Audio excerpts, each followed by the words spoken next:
Hello everybody, welcome back to the channel. I am one subscriber away from 600. That doesn't matter, please subscribe.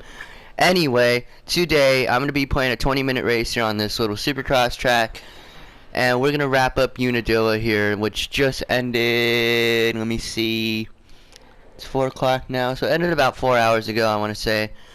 And oh boy, we got a lot to talk about here. This race was insane. It was crazy, and I'm glad I got to watch it. So, I'm going to play as Sexton here. I'm going to go over real quickly. I don't know where I want to start with this. Should we start 450s or should we start 250s? I think we're going to start 250s because there's not as much to talk about 250s as there is 450s. I mean, there's a lot to talk about in both classes, but we're going to start 250s here. And I'm going to start with Joe Shimoda. Y'all could say what you want. I think Joe Shimoda got a little bit of help here, at least in that first moto from Nick Romano. So basically Jet was coming through. Jet didn't have the greatest start. Sorry, they haven't released a highlight video yet. I was gonna watch it to just get refreshed. Obviously they haven't released that yet, so I'm just gonna go off of what I remember. So Joe Shimoda won that first moto pretty convincingly, even though I think he had a little help from the Yamaha boy. So they got out front.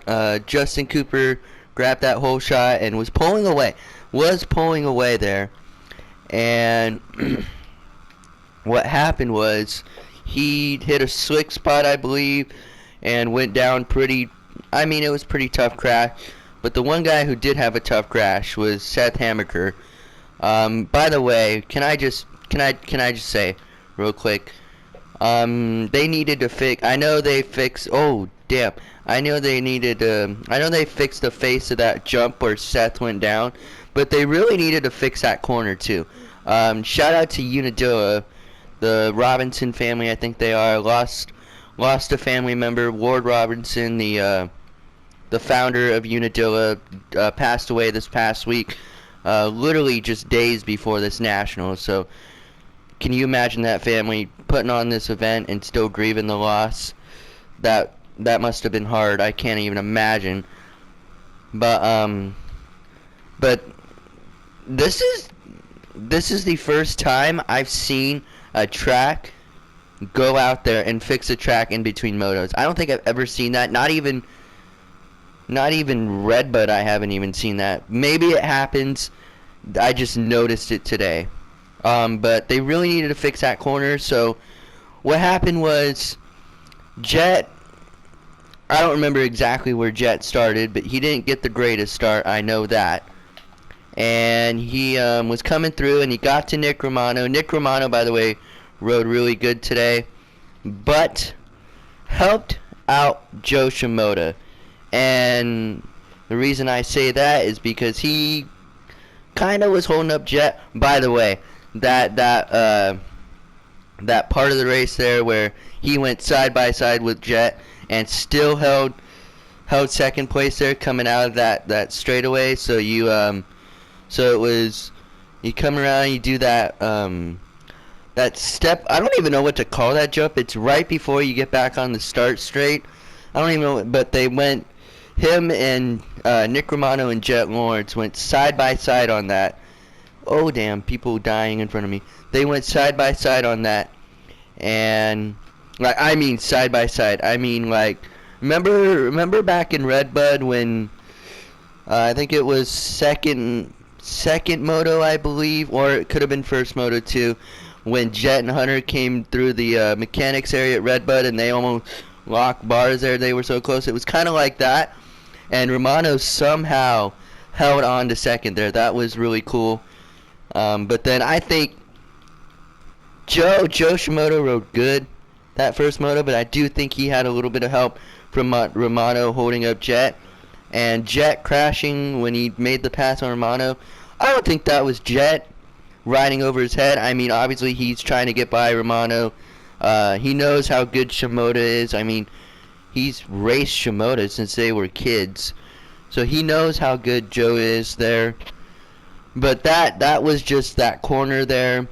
And I know Going back to the Seth Hammaker crash, by the way, I hope Seth's okay. That was gnarly. Didn't race the second moto. I don't blame him. Clearly was shaken up. I know the face of that jump probably caused that crash, but I guarantee you that corner, because that corner before they found the outside line there, that was insane. That was crazy how much that track broke down. I know before the race, I want to say it was Ken Roxon complained about them changing the dirt, which I think that had something to do with the track breakdown. That track, and plus they watered it a lot before the motos, I heard too. So there was a lot going on here today, and I guarantee that corner had something to do with Seth Hammaker's crash. But like, that was a bad crash by Seth. And then Joe Shimoda goes, let me see, 1-3. Was it 1-3 or was it 1-4 for the overall here today? And still no updates. I know this is about 4 hours before the race, after the race I want to say, but still no updates on what happened to Hunter Lawrence's bike. What he did say on the podium, so if you don't know, Hunter Lawrence got second in that first moto, came through the pack to do that too. And what happened was, the second moto, he was in the position for an overall win, and the bike started having issues. He started looking down at the bike, didn't know what was going on, and yeah, he got up on the podium, said there was something with the engine. They'd swapped engines before that second moto, and clearly it didn't work. But he salvaged fourth in that. I don't remember exactly where he salvaged. But, yeah, but Jet Lawrence, let's move on to him. This is the last thing I'll talk about for 250s before we move on to the very eventful 450s. Jet Lawrence, as you know, had that big crash. His crashes weren't that big today, but there's no way he was going to go 11 for 12 this year. There was going to be a moto or a day where something like this happened. There's no, like, you can only be so good for so long, and you can only have good luck for so long. I'm not saying Jets wins this year were good luck. What I'm saying is, remember Eli Tomac, Supercross 2017, had the momentum going until just had a weirdo race. And that's going to happen to Jet in his career. He has been so dominant this season, and he was going to have a race where he didn't gel with the track, or just bike setup was off. Just unfortunately, I didn't think Unadilla would be that track where he would have a race like this. So was battling with him later in the moto. He was battling with, I believe, Justin Cooper and Hunter Lawrence. Oh damn. Believe he was battling with Cooper and Lawrence, his brother, and I don't even know what happened there, but got like sideways in a rut, or front end started to go and tumbled over. And then the second moto, going after Justin Cooper, probably going to take the lead, which y'all could argue me all you want. I don't think I think Jet was going to win that second moto had that crash not happened, but goes in before the big gravity cavity and loses traction, gets tossed. He was going to have a day like this. I just didn't expect it to come at Unadilla. I expected something like this to happen at Washougal, and Jet wasn't even on the overall podium today, but Hunter Lawrence was. So yeah, anyway, Joe Shimoda goes 1-3 for the overall. Justin Cooper, I was a little pissed off about some of the stuff after Washougal about considering Justin Cooper for the MX Nations team, but Justin Cooper was clearly going to go 1-1 today had he not dumped it in the first moto, in my opinion. And you know what? Hey, if Chase and Eli are going to do what they have been doing at MX Nations, put Justin Cooper on that 250. Justin gets good starts, and it's at Redbud, which you know Justin Cooper's good at Redbud. I mean, hell, he last year he was leading the first lap of the first moto in 2021 and dumped it at the finish line, did a Superman at the finish line basically, and then came out and won the second moto. So I mean, I'm starting to come around with putting Cooper on the MX Nations team. By the sounds of it, we're going to have an announcement at Bud's Creek about who's going to be on the MX Nations team. But you know what? We'll make a separate video about that when that all comes out. Anyway, and yeah, 4:50 now. We got about 10 minutes to talk about this, or else we'll start a new race. It's no big deal. Chase Sexton, oh boy. As I'm battling with Tomac in this, Chase Sexton is for real. I don't know how I'm gonna feel like just like second moto at Washougal. I don't know how to feel about this.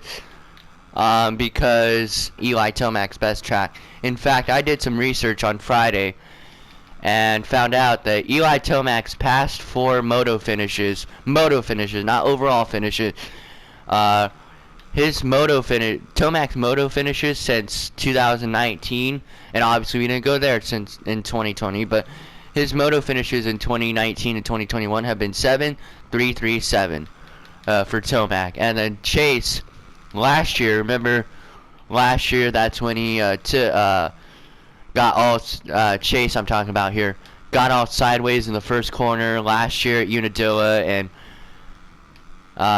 came back to 11th and then got second. So it's not a surprise to see Chase do well and not see Tomac win. Tomac did a lot better at Unadilla today than he's done in the past years at Unadilla.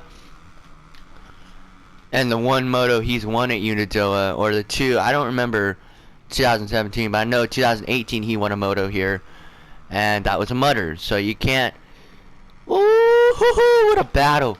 You can't really put a lot of stock in the mutters, but anyway, Chase Sexton, I was a little worried at the start of that first moto today, because he was like 7th or 8th, or maybe even 10th. And came through, and just like, I'm going to compare this to Anderson at San Diego earlier in the year. Remember that? Before Anderson's bike broke at San Diego in Supercross, which Chase Sexton won that race. That day, January 22nd, is very special for me. But anyway, before Anderson had the bike issue at San Diego Supercross this year, he was just moving through dudes like they were standing still. And I'm going to compare that ride to this right here, Chase Sexton, because Chase Sexton was moving through guys like they were standing still. I'm not even, like, that was crazy. And even the second moto, he took him a little bit to get going in the second moto, but once he did, he pulled, I think with it, I don't even know, man, because I think y'all are probably gonna come in the comments and let me know what you think. I think this is, I said that this for the championship, but honestly, Chase and Eli are pretty even at Bud's Creek. Like, Eli's had bad races at Bud's Creek, and he's had dominant races at Bud's Creek. So, and Chase kind of the same way. Chase Sexton, bad races last year for Chase Sexton at Bud's Creek was wild. So I don't know. I really don't know. But I don't think I've ever heard the statement of a rider taking the points lead away from Eli Tomac. So Chase Sexton is for real. I'm just gonna say that he's gonna be in this till the end. I don't think Tomac. I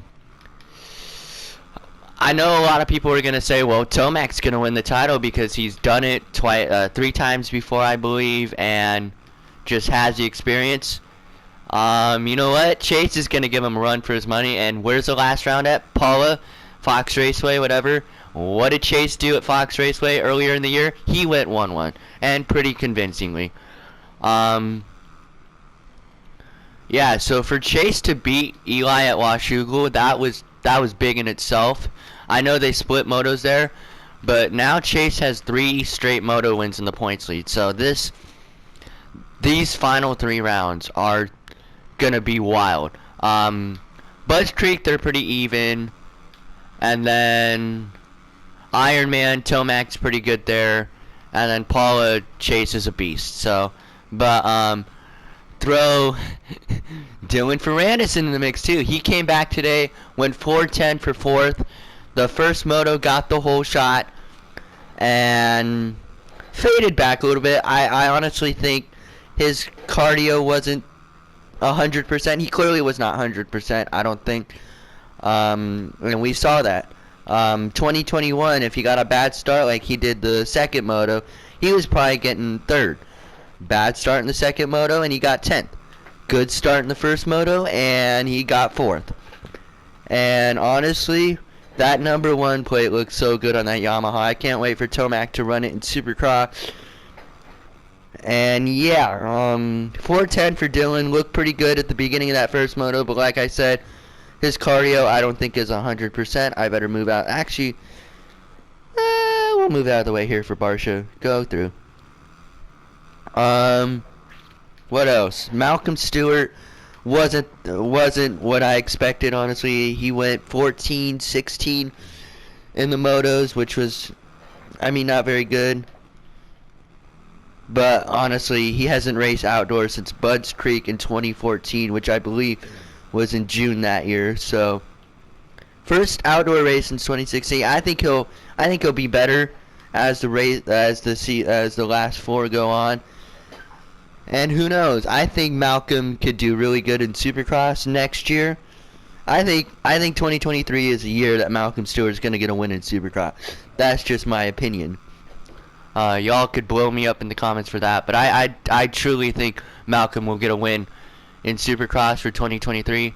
And I think a full-on 20-minute main. I don't think a Triple Crown, or I wouldn't be surprised either way.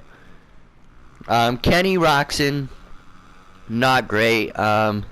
I thought he was winning the first moto. There was I don't know, man. When that first moto started, I thought the championship was going to be all Eli's. He was going to go out and win that moto. And honestly, as I wrap it up here, because there's not much more to talk about, I mean, Sexton went 1-1, Tomac went 2-2, Anderson went 3-3 for first, second, and third overall. And then 4-10.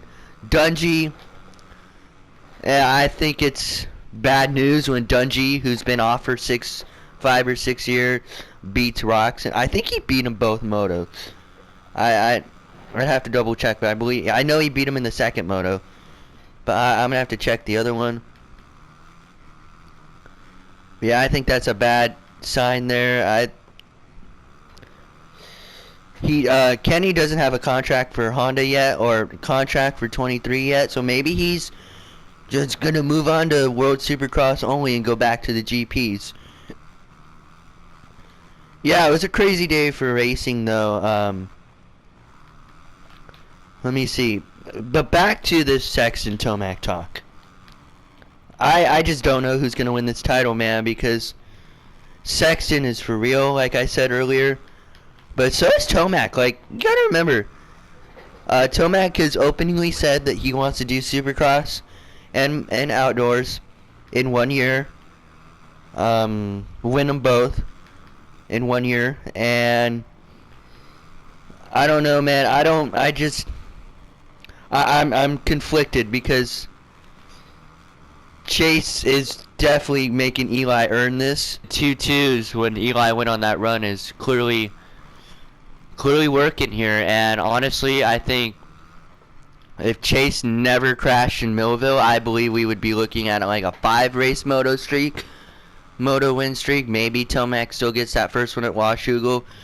But man, the last few seconds of this race here, I want to talk about MX Nation. And can we talk about MX Nation? Can we win it? I think Sexton has openly said that he wants to, or he thinks him and Tomac can go win it. Kind of like Villapoto and Dungey did back in 11. Yeah, Redbud MX Nations. I'll make a separate video on this when we get our team announced. Oh, damn. I'll make a separate video on this when our team gets announced. But that 250 spot, man, I don't know. I guess since my next video is going to be the MX Nations talk about our team being announced, which I will make that video immediately. I believe, I don't know, I heard Christian Craig had a big crash in practice today. I didn't even see his overall, but I don't think it was that great today. You really didn't see him all day. I think Justin Cooper might actually end up with that spot. Barsha did pull himself out of the conversation, which honestly, I think if Barsha never pulled himself out of the conversation, I think our team would have been announced today. Because I believe Barsha would have got that spot. But Justin Cooper clearly is making a bid for that spot. And honestly, if Chase and Eli are on the level they are now, and Justin Cooper, we know he can pull starts, especially at Redbud. He's gotten some pretty damn good starts at Redbud. I believe Justin Cooper should be the 250 guy now. I was very pissed off when he was brought up for it after one moto win at Washougal. But today proved that he deserves that spot, honestly. And I mean, leave it in the comment section. Who would your MX Nations team be for 2022? And yeah, Budds Creek, we have Cairoli coming back. That's going to be interesting. I think Cairoli can get top 5 overall, honestly, because he's raced this track before in 07. Oh, so much for watching my Unadilla recap. Like, subscribe if you enjoy this. And yeah, I will see you guys next time. Leave some predictions for Budds Creek in the comments. I'll make a Budds Creek prediction show too. Yeah, MX Nations prediction. So yeah, thank you all so much for watching. I will see you next time. Bye bye.